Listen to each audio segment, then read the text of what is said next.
Welcome to Innovation and Leadership. I'm Jess Larson. On this episode, we get to have somebody whose book I've been reading for a long time, and I'm a big fan, so I was really happy when their team reached out. We got Steve Sims. If you don't know his book, Bluefishing, you need to get it. Steve does so many amazing things with the Vatican and Elton John and all these people around the world, but he started off kind of where I started off in the construction world a long time ago. Steve, I'm really excited for everybody to hear your story. I've loved learning it. Thank you for making time to come on the show. It's a pleasure to be here. Thanks for having me. So can we start with the how you go from bricklayer to hanging out with billionaires?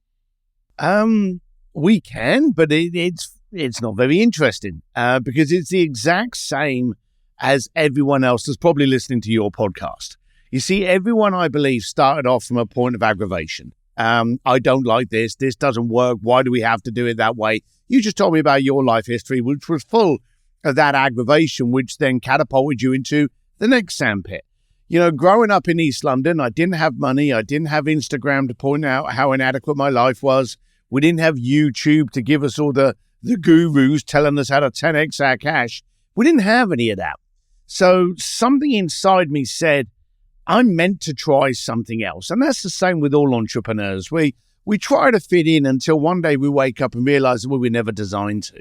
So being a bricklayer, my dad was like, oh, you do this. My granddad was on the building site. My cousins were on the building site, but I felt an alien. And so eventually, it was funny enough, it was from my granddad. My granddad, in his 70s, massive fellow. And when I say massive, I think he was 7'1". He was a huge guy.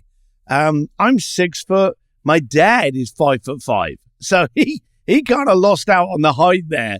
But I remember going up to my granddad in his 70s, and it was raining, and we were on a building site. And I went up to him in my teens, and I said, Granddad, you know, all pumped with energy and excitement being a teenager. I went and said, Granddad, did you ever think you'd be doing this at your age? Which, let's be serious, is quite a rude thing to say because no one in their 70s wants to still be getting up and working. He didn't even look at me. He just blew into his tea and he said to me, son, if you don't quit today, you'll be me tomorrow. And that was it. And I came out. And of course, I'm all gusto with excitement. Didn't know what I was going to do. Didn't know what frying pan I was going to leap out of into the fire. But I just said to my dad, I've got to quit. And he said, what you going to do? I don't know. But I just know it can't be this. I've got to try. And so he was quite fine about it. My mum, not so much. My mum was always kind of, oh, you left the family business, which only consisted of me dad and his brother and our cousins. But, you know, to them, it was a business. And I went off on a series of mistakes, but I knew what was the point in talking to someone that had no money about how to make money. And it's funny how people go into the pub and there's like Billy in the corner that's never worked in a day in his life. And you got someone going, oh, what would you do if you had 10 grand? And Billy's got an opinion, but he's got no substance. And so I wanted to be able to go and have a conversation with people that had that. They had the context, they had the substance, they had the experience. And so I went out to try and do that. I tried getting a job as a security guard, you know, they're not allowed to talk to their clients, chauffeur, selling exotic cars, selling exotic planes and all this kind of stuff, jewelry. But, you know, the sad thing is, and I don't know how many of your people can actually see this podcast, but I'm not warm and fuzzy. So I don't give off that, hey, come and talk to me kind of thing, you know. It's, you know, I'm 240 pounds of ugly. It's as simple as that. And I couldn't have those conversations. And I ended up on the door of a nightclub thinking, hang on, I've gone from a skilled profession of masonry. You know, I've gone from skilled crafts. I believe those guys are skilled craftsmen. And here I am with a job title, which is go smack that guy. You know, and I'm like, I've gone lower. But the thing about entrepreneurs is we see opportunity. And when I was on the door of this nightclub, I had 2 other meatheads with me. They had a goal to avoid blood on the shirt and go home with the hottest girl that night. That was what they wanted. But me, I got to see all of these people coming to the club.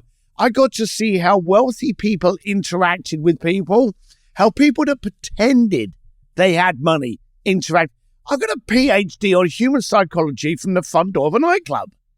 I also realised that when you've got a couple of Larry guys turning up and they've already got a couple of sherbets in them, that if you let them in, you were only going to be clearing up the dance floor later on that night, because you were inviting trouble in. So if you protected your door and made sure that the inside environment was as safe and as secure and as happy as possible, you removed 99% of your problems. Well, I didn't realise, but that's basically what I've done for my entire life. By saying no to the wrong people, I've ensured my environment has always been very productive. And of course, when you see these guys and they're ordering champagne and I'm like, you go into a restaurant now, like a Cheesecake Factory or even a Denny's, I love Denny's, by the way.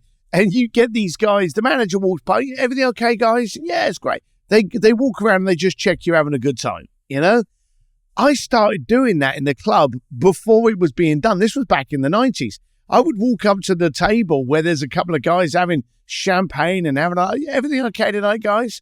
And the manager was like, what are you doing? I'm like, I'm just making sure everyone's happy. But what I was doing was I was starting the conversation.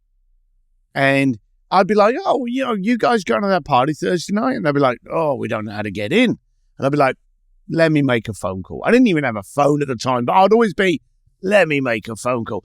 And then I would contact Johnny and I'd be like, Johnny, I've got 2 guys coming over. They're going to say Sims, let them in, And I started doing these little favors and I became the Google of nightlife for only these kind of people. And then I would contact the clients afterwards that weren't really clients, but I'd say, hey, did you get in okay? Yeah, thanks, Steve. Hey, by the way, I'm in your area this Tuesday. Should we grab a coffee? And they'd be like, yeah, sure. And I would just make sure I was in that environment. I'd be like, I've been meaning to ask you, what is it you do? Oh, I'm in shipping. How did you get into that? And I would podcast them before podcasting started. Now, this went on from getting people into nightclubs to working for Elton John, Elon Musk, Peter Diamandis, Richard Branson, Eve Branson, his mum. It just grew. But my career was always a Trojan horse. Hey, you want a drum lesson with Guns N' Roses? Sure, I'll make that happen. You want to walk on part in a Hollywood movie? Yeah, sure. You want to sing duet with Andre Bocelli? Yeah, I'll do it. Oh, you want to close down a museum? I'll do it. But it was always to have that conversation the following week to find out how you employed, fired, invested, perceived. And I was interviewing. And then, as you know, because you mentioned it, I got the chance of writing a book, Bluefishing, The Art of Making Things Happen. And I thought to myself, this is funny because if anyone's ever got an email from me, I can't spell for shit. So I thought, me, an author? Now, bear in mind, I was working already for some people that were very powerful, and a lot of those people also were authors. So I thought, whoa, this would be quite a little pecking thing. I didn't realize what it was going to do to my business. And in one part of it, it created the coach and speaker that I am today and the personal brand that I am today. On the other side, it actually crushed my concierge business because I think it was the Wall Street Journal said I was the most connected man in the world that you never heard of. But of course, now once people started knowing who I was, I literally had museums contacting me going, Steve, we've enjoyed working with you, but yeah, we can't work with you anymore. People can't know that you can do these things.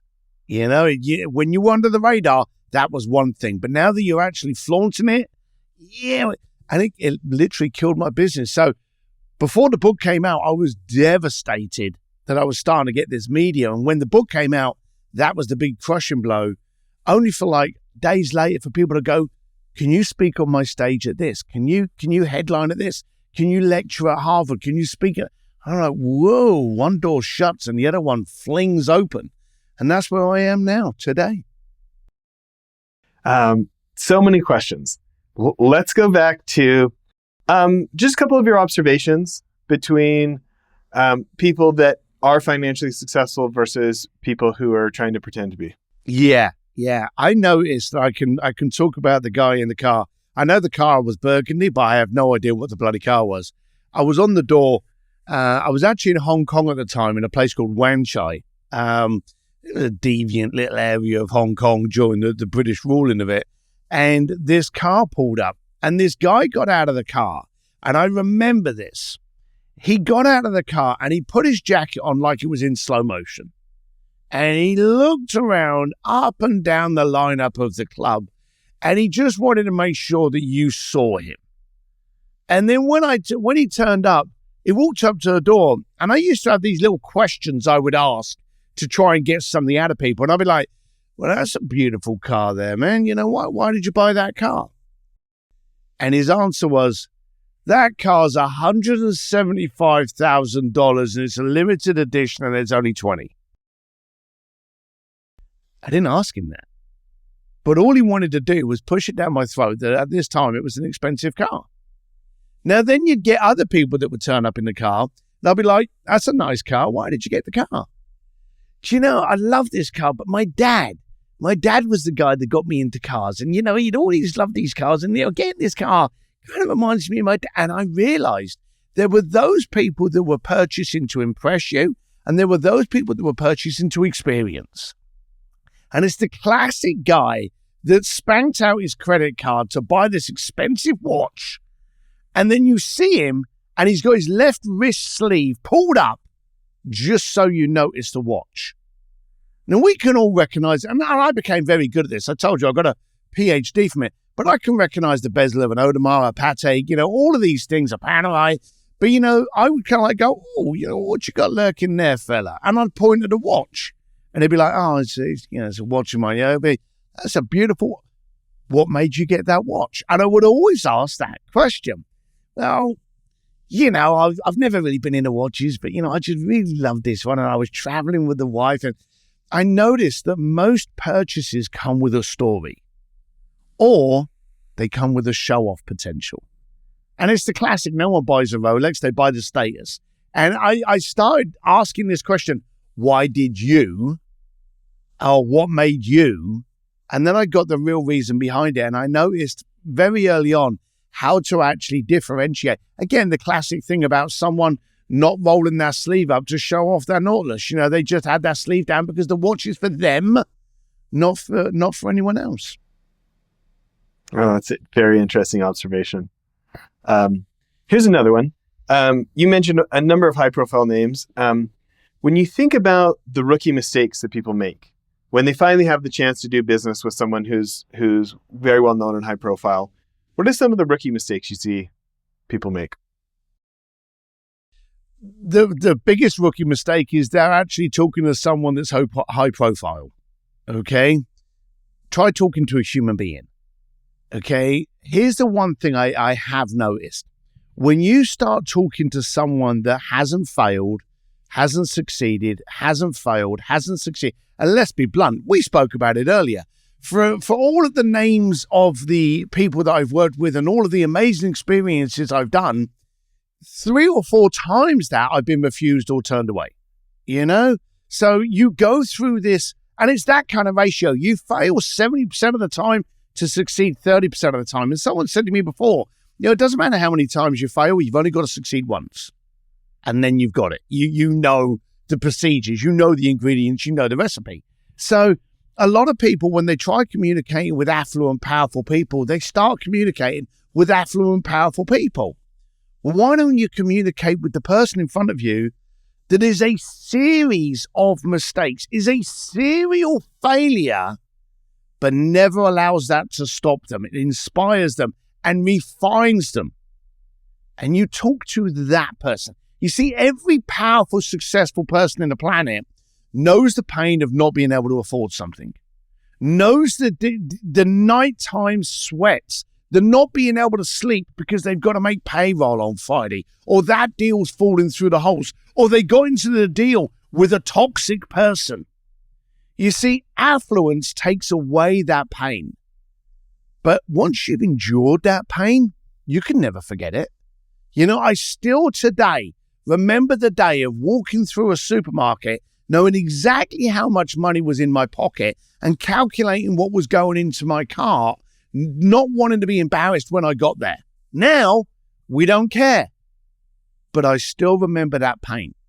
So when you talk to someone and go, hey, I realized you're working on something, but I wondered, how can we make sure that that doesn't create an issue in the future? How can we make sure that's not a ceiling? Or what impact are you starting to drive today? Now, when you have those conversations with someone that's a fake or an imposter, they will turn around and they will say to you things like, Jess, you wouldn't understand, man. It's too complex for you.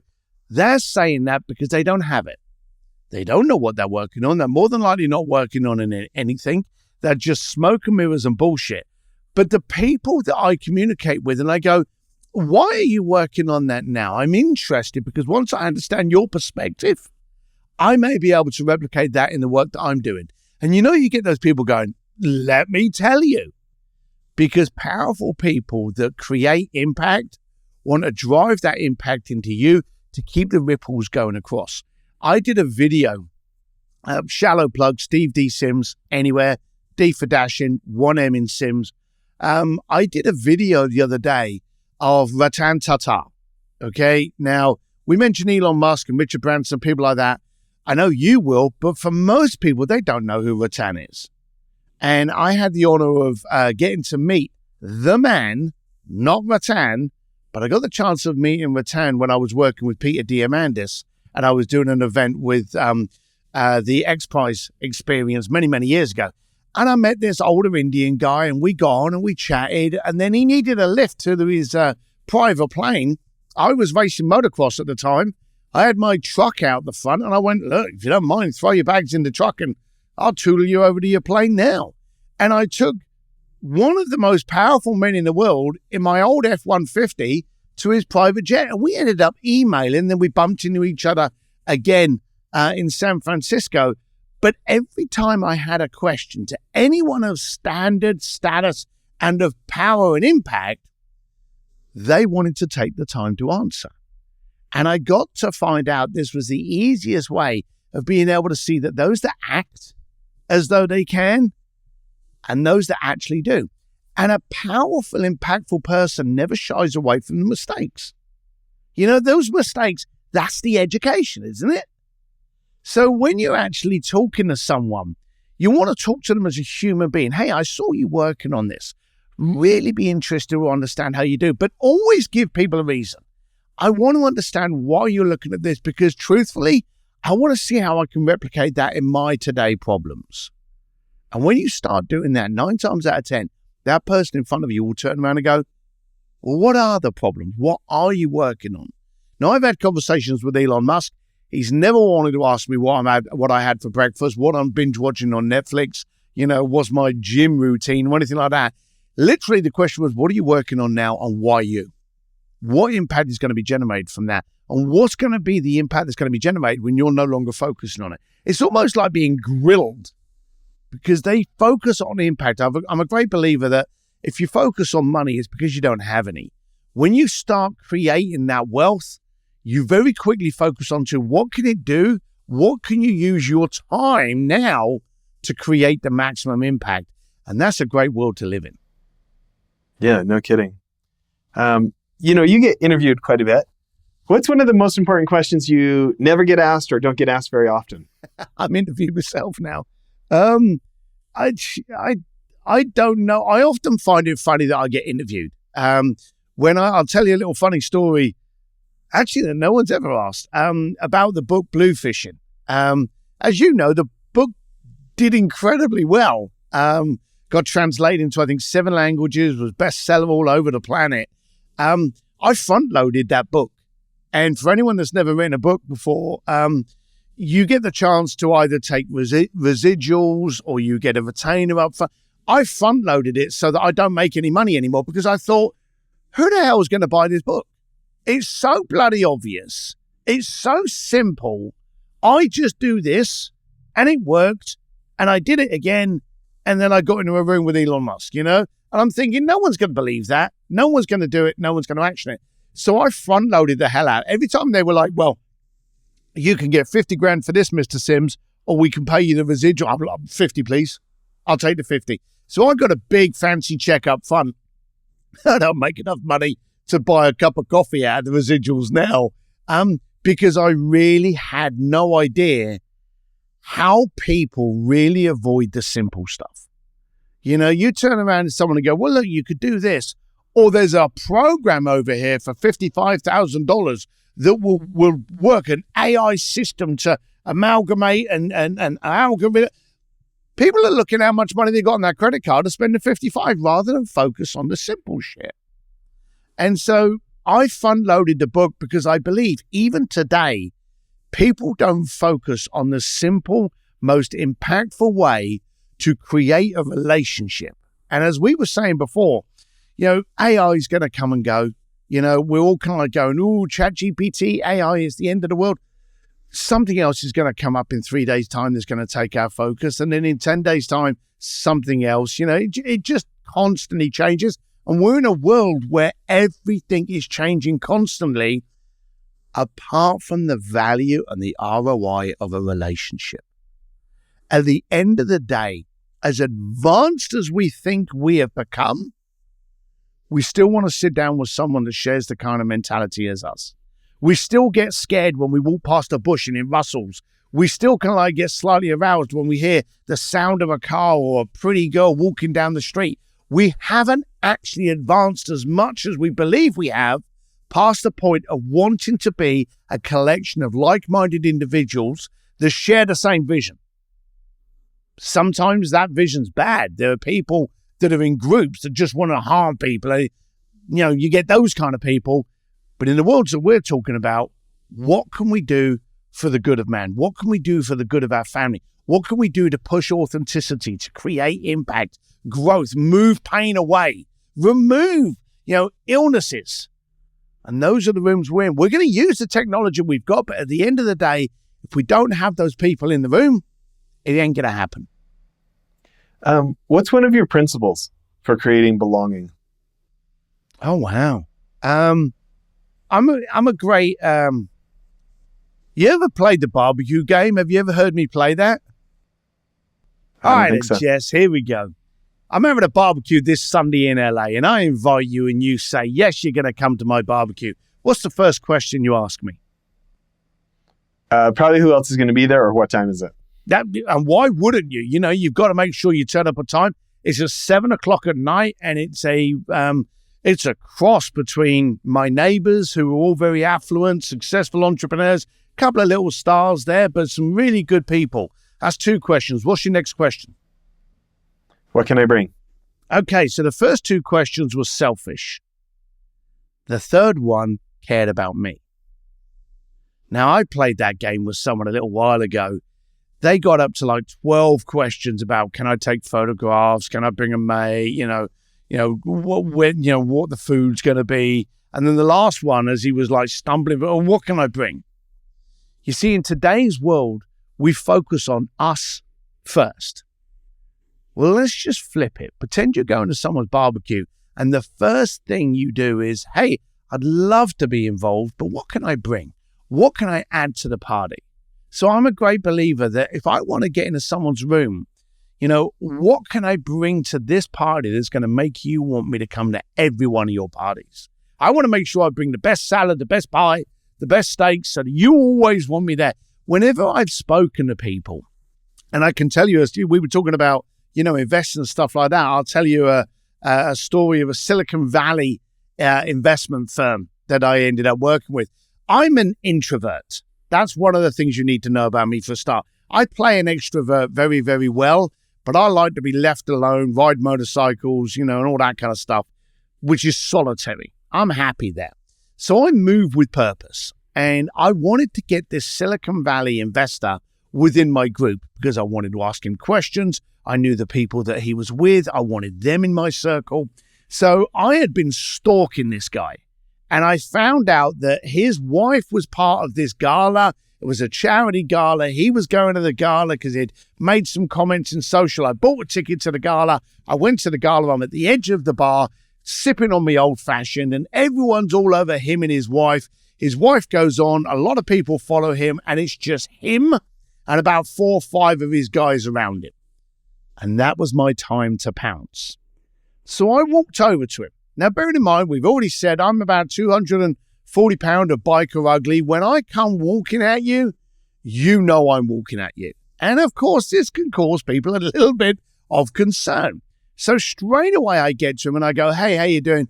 My name's Steve Sims. You don't know me. And I straight away relax people because both of us have got podcasts. I've got the books. We've got a certain amount of profile. All right. We're not Elvis, but some people come up to us and go, oh, Jess, and you don't know them from Adam. So anyone of any kind of power or impact, the first thing I go is, hey, my name is Steve Sims. You don't know who I am. I let them off the hook.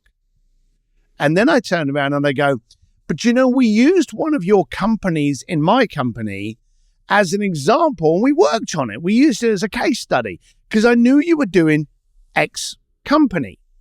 And he's like, oh, yeah. And I said, during this, we actually came up with 3 ways that it could possibly go wrong. Would you mind me sharing those with you just to help you, maybe in case you've overlooked them? And he went, all right, then. So I've just told him that we've done a case study on his company and we found 3 ways where it can hit the crapper, And so I'm bringing something to the party. And he went, come on, then. And he's looking at me probably quite cynically, but he's putting up with me. His other little 5 goonies are looking at me. And again, I'm a big lad, so these guys are not. And he looks at us. Well, the first one was, and I forget what they were. The first one was, I don't know, something. The second one was something. People love 3s, and we could only come up with 2. So the third one we'd come up with was the color of his logo.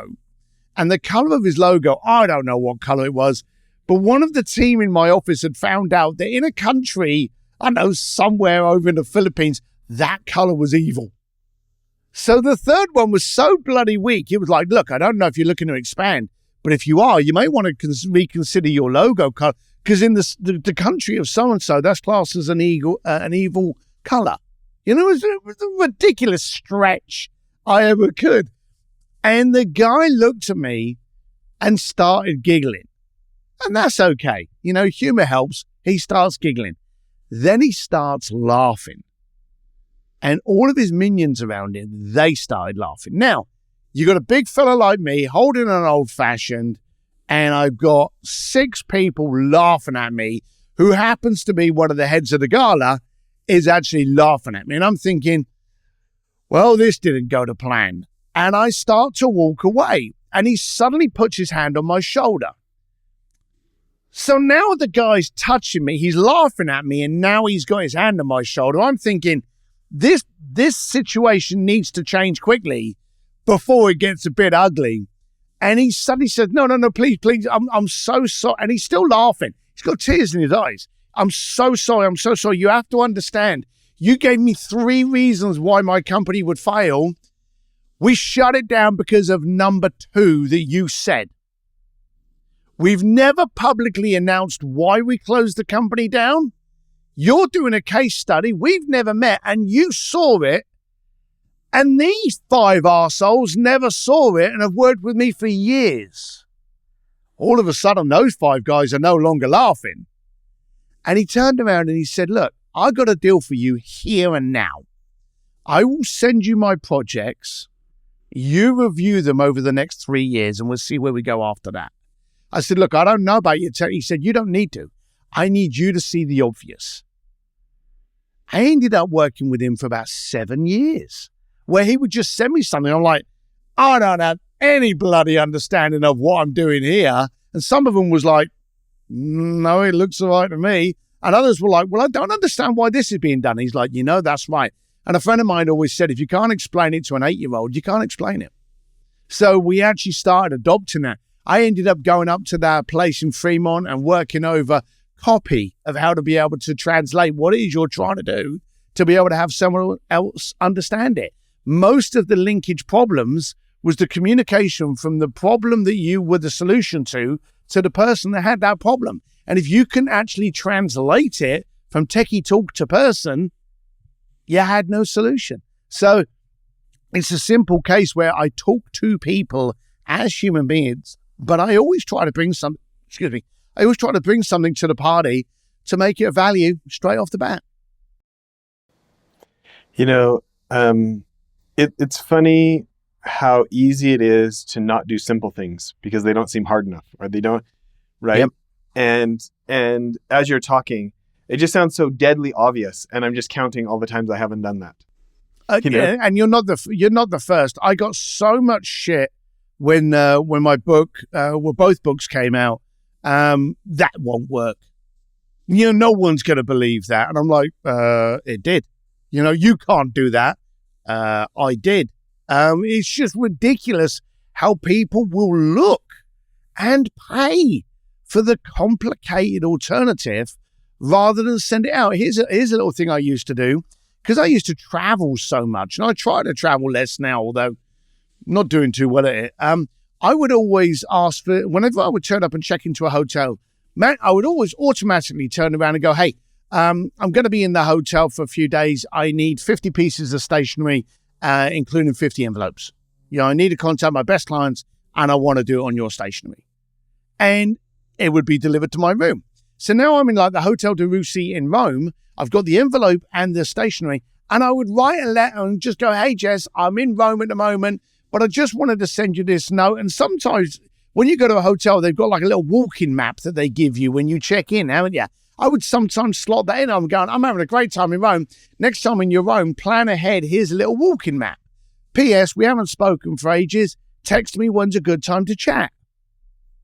Now, the only thing that it would cost me would be the stamp. I'm actually sending out on free stationery. But now you're sitting there in Omaha or New York, and you're getting a letter from Rome. For one, the secretary never opens it because she thinks it's personal. So it gets through to anyone that I've ever wanted. I've handwritten it. And so, my handwriting is like a bad spider that's been drinking all night. So, they get this letter. It always goes through, and they're opening it up, and they've got like a walking map of like Rome or some cheap shit. Me, I've written a letter, and they're like, and I get a text. And so people are like, that could never work. And I'm like, well, Peter Diamandis, Eve Branson, and I go through the list with, that person got when I was in Israel, that person when I was in London, and so people think it can't work, but they're scared to try. And that's what really bothers me. They're scared to try the simple stuff.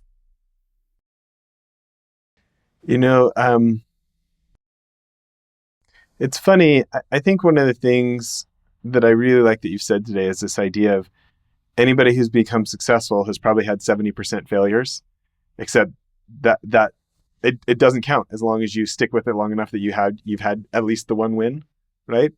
And you think about that, because I'm sure you had some letters that weren't returned and that didn't turn into a text, right?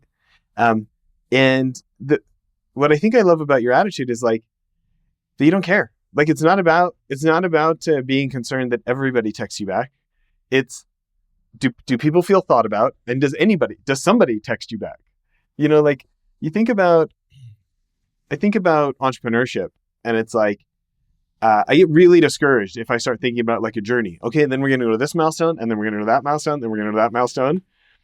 And instead, when I think about it like a basketball game, where it's like, oh no, I have to plan on them getting a lot of their ball in my basket a lot of times.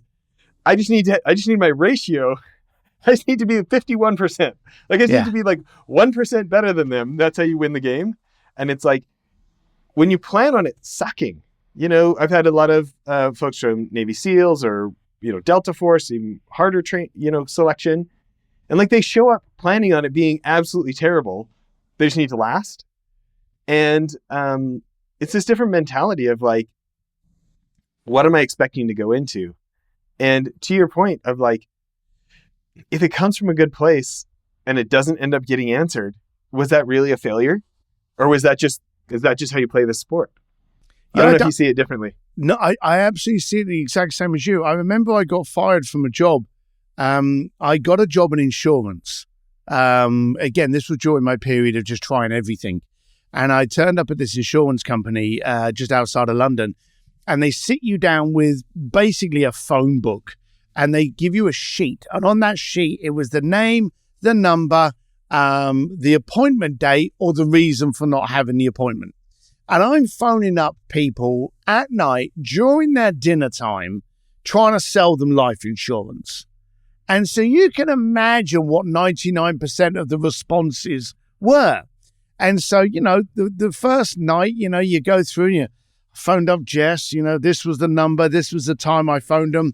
They told me to go away, just not as polite as that. And that would be all of the sheet.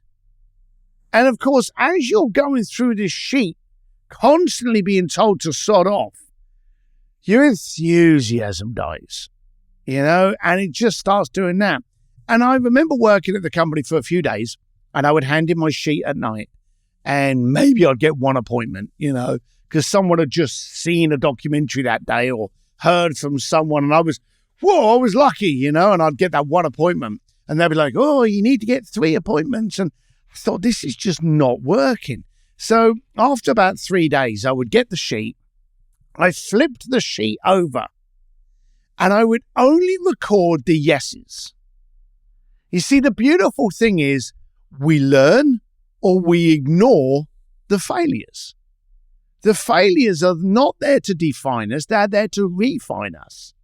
And you don't want to keep staring at all your losses, staring at all your mistakes, staring at all your toxic relationships, because you become the algorithm that you just create. And then the only thing you can see is mistakes and toxic relationships.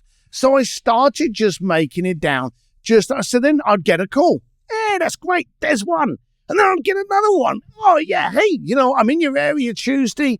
I'm not trying to sell you anything, but I just want to make sure you're protected. If you love your family, should you not challenge yourself to have a call with me? And they're like, yeah. And I'm like, yeah. And I was getting like 5 to 10 appointments. The average was 2 to 3. I was getting 5 to 10. And I got fired. Do you know why I got fired? Because you weren't filling out the other side of the sheet. I wasn't filling out the damn frickin' form. And I sat in front of this guy, and Amir was his name, was the manager of the thing, and I'll never forget this. I said to him, you're firing me for getting, on average, 3 times more appointments than anyone else in this room because I didn't focus on the negativity. And he was like, and I remember him saying, he's like, keep that mentality, fella. He said, you're going to go far. He said, but we have to abide by certain rules. And if you don't do it, they're not going to do it. And I said, well, don't let them do it then. Let them flip the sheet and do it my way and get 3 times more. But he said, I can't. Rules are rules. And he had to fire me.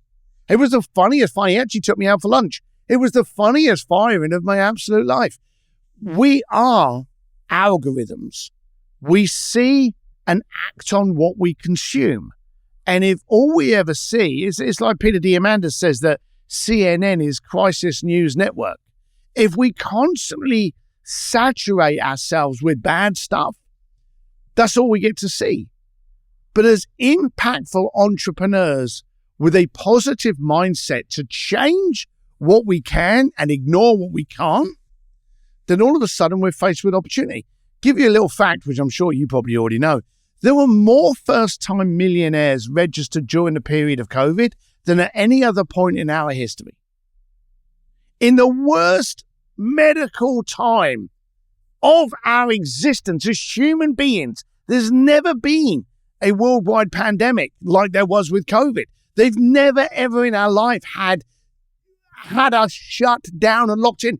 There's never been an experience where you could have cold called anybody in the planet, not even during the world wars, because not all the countries were involved in the world war. But there's never been a time where you could have cold called anyone in the world and gone, hey, how's COVID affecting you? And they would have had an answer. But during this time of doom and gloom, of us not being able to get out and network and connect, we saw opportunity. Okay, now I can refine this. Now I can start having more relationships. I've got Zoom. I've got FaceTime. I've got all of these other things. I can focus on my branding. I can focus on it. I don't have to worry about the competitors because the competitors are dead in the water at the moment. So it was a phenomenal time. A lot of us saw COVID as an incredible opportunity to spring clean. And out of that, I know I closed 2 companies. I'd realized that I was a dog with a bone. I was pushing so hard and they weren't going to work out. What's the point? Get rid of it, put all my energy in it. And I did that. So it was a phenomenal time. Entrepreneurs, we see things differently. And I think that's basically our unicorn. I appreciate so many things you're saying. Just quickly, for people who want more of this, steveDsims.com is a place where they can. Yep, that's the D for dashing and only one S in, only one M in Sims. Okay. I'm interested, as you have been through these different phases of your life and you've done these different things, what's something you didn't expect that's been truly meaningful to you? The level of conversation and the level of connection. There's been so many people, and I've seen this. If you ever watch a Hollywood award show and the superstar walks down the red carpet and then decides to graciously go over to the side and sign a photograph or take a selfie, the fan, and you watch this next time, the fan bows. When someone of status comes over, they go, "Oh, thank you. This is great," and they bow. We are, as developed as we are, still establish a pecking order. You're higher than me. Now, I had nothing to lose and I wanted to have a connection. How could I have an equal connection and conversation with you by doing the first thing of sticking you on a pedestal 20 foot up in the air? It didn't make any sense. So I would come up and I'd be like, "Jess, how you doing? What are we going to do today? How are we going to make your next cocktail story more interesting? What's your problem today that you're praying on the solution to?" Just bold, very bang, straight in. Trust me, there's been a lot of people that have kind of clammed up and come up with some kind of fake excuse of a phone call just to get me out of the bloody room. But there's been a lot of people that have enjoyed the brevity, the directness, the authenticity, for want of a better word, because I hate that word. But there's been a lot of people that have gone, this is a word I heard a lot, "Steve, this is refreshing. I can have a conversation with you." And that's been the weird thing. People that are very wealthy and very successful are very good at 1, 2, maybe 3 things. For the rest of it, they're just freaking normal, But as soon as you become a billionaire, all of a sudden people are like, "Oh my God, you're a billionaire. You must be so fantastic. I swear, you obviously never go to the toilet. You're wonderful. You're brilliant." No. Rich people are poor people with a lot of money. They're just normal people, and we put them up on a sodding pedestal. If you can have a conversation with someone and go, "Oh God, how was that?" And they go, "That's great." The amount of times, and obviously I will never tell it. If I did and I put it in a book, I think I'd be dead by that night.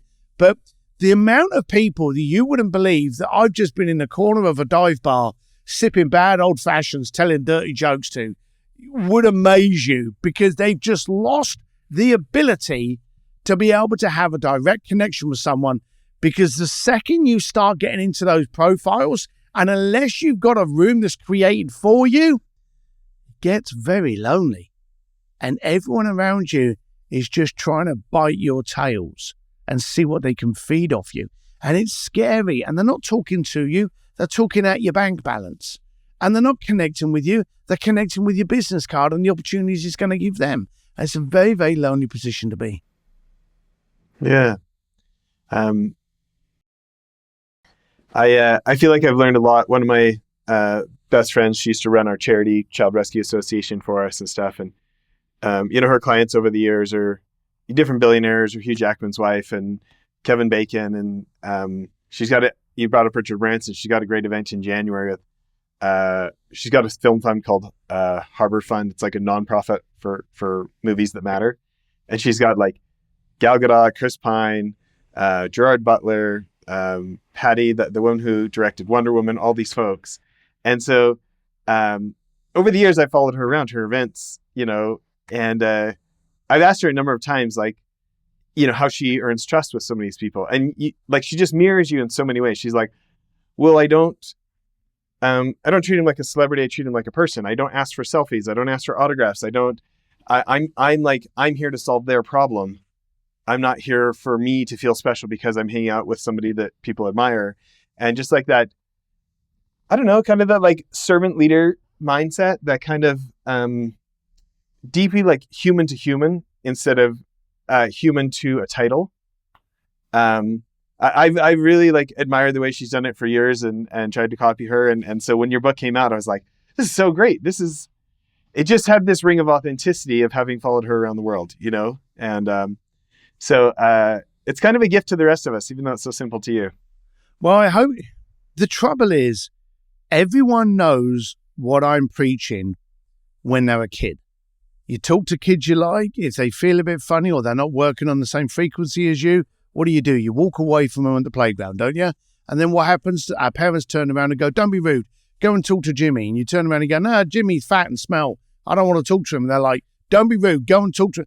And all of a sudden you start having a mold, you know? If we were all direct 3-year-olds that only wanted to play with who we wanted to play with, I'm kind of thinking that'd be a better world, you know, because there'd be no hidden agendas. And that's the problem today.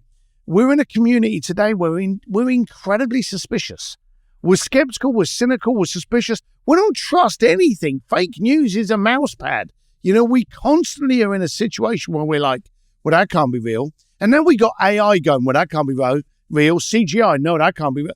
You know, we're in a case of distrust. And that's a problem. That's going to be the next pandemic we got to get over, the world of distrust. Well, you're the one who's got a lot of simple, not necessarily easy, but simple answers. What's one thing that each of us can do after this podcast to help create a world of more trust, or just even more trust with the people we're in contact with? Yeah, dare at low liability. I like to, and I train people on this. I've actually done coaching sessions on this. I take people down to a coffee shop and I say, strike up a conversation with the person that's just ordered a coffee in front of you. And if you want to look like, you know, a mass murderer, try that, because you'll walk up to and this is what happens. I call it the cappuccino two-step. You know, they walk up to the barista, they order their cappuccino or their coffee or whatever. They take 2 steps over to where the barista's going to make it and then serve it to them. God forbid they can stand alone in silence for 30 seconds. They whip out their cell phone and they start going through it. Now, have you noticed how people in a public environment, they hold their cell phone with 2 hands? Have you noticed that? I don't know if I have. Yeah, you check that out. People hold their cell phones in 2 hands. Now, if you pull the cell phone out of that hand, they've got their guard up. So when you start going, hey, how you doing? You having a good day? They're already in a very defensive position and they look at you and they go, yeah. Hey, I don't want to interrupt you. I just wanted to chat. Do you want to chat? You know, and they'll be like, not really. Oh, seems as though you're having a tough day already. What can we do to change that? Would you like a joke? You know, just things like this. Now, I know it sounds very funny to dare to do it. I'm sure there's a lot of people already that would be like, I will never do that. Every single thing you do in your life today can be replicated by somebody, a VA or AI, but not communicating with another human being. COVID taught us how to communicate badly. It's the one skill set. Everything else you can download an app for. But if you can strike up a conversation with another human being and go, and Chris Voss is a great example. He's a good friend.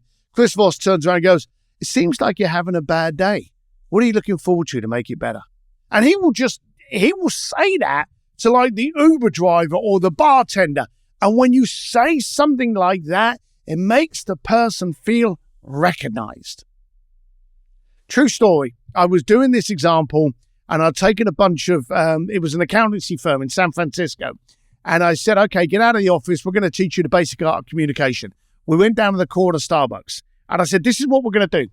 Individually, you're going to go up and you're going to follow someone. They're going to order a coffee. You're going to order your coffee. You're going to step over and you're going to strike up a conversation for 1 to 2 minutes. All right. And then we're going to grade you on how well you did. Your body language, your connection, your relatability. We're going to grade you on it. If you can't connect with someone in a coffee shop, how can you connect with someone in the boardroom? You know, we want to get you down to the root of it. So, of course, I always like to lead by example. And I've mentioned it a few times. Big, ugly, scary British biker. So I'm like, I will go first. And I walk up to the barista. Lo and behold, there's a bloody young teenage girl in front of me in a short skirt that is just a beautiful girl. I'm now going to look like an old pervert if I'm going to start talking to her. But that's who and everyone behind me in the corner is just giggling that I've got to talk to this girl. All right. And I'm thinking, this is going to be tough. So she orders her drink. I order my drink. She steps aside and I'm stood there. And again, she whips the phone out, 2 hands. She's very guarded. Young girl, me, I'm in my 50s. And I look at her shoes and her shoes are yellow. And I went, hey, sorry to bother you, but I really love your shoes. Funny thing was, she looks down at her shoes. Like she can't remember what bloody shoes she put on that morning. She's like, oh, thank you. Yeah, I don't want to bother you, but my wife's bought a handbag. It's the exact same color of those shoes. She hasn't had the chance to be able to find a pair of shoes that match her handbag. Could you let me know where you got those shoes from? And she's like, I can't remember. Yeah, and she shuts me down. Now, next to her was a woman that I believe was the girl's nanny. I don't believe it was any other relationship. And this little girl, maybe 10 years old, something like that. And she can see me looking at these shoes. And she looks at me. And I said to her, completely ignoring the teenage girl, but to the young girl, I went, they're pretty shoes, aren't they? And she went, yeah, they are. I said, you like them? She said, they're a nice color. They're my favorite color. Now, I'm talking about this girl's shoes, but ignoring the teenage girl. What did the teenage girl do? She's like, oh, thank you. She now wanted to get into the conversation. She took one hand off her phone, which now means that she's bodily opening up, started conversing, and then just lifts up the shoes. She's like, actually, the shoes are so. Thank you so much. I'm going to win brownie points by telling my wife about these shoes. She's like, good for you. She said they ache a little bit. I don't give a shit, but she's now talking to me about these shoes. That little girl is now in the conversation, and everyone left all smiles. If you don't have the ability to engage someone else in a conversation, not a transaction, you're losing the art of the primitive level of what it takes to be a human being. That's such a fun story. I love it. Steve, this has been so fun. Thank you for doing this. It's been a pleasure. I've enjoyed it, pal. Well, everybody, you should be going to stevedsims.com. And I got my copy of Bluefishing on Audible. It's you got to listen to something on your commute. This one will help maybe change your perspective. I highly endorse it. Steve, thanks again for doing this. Appreciate you. Okay, bye, everyone.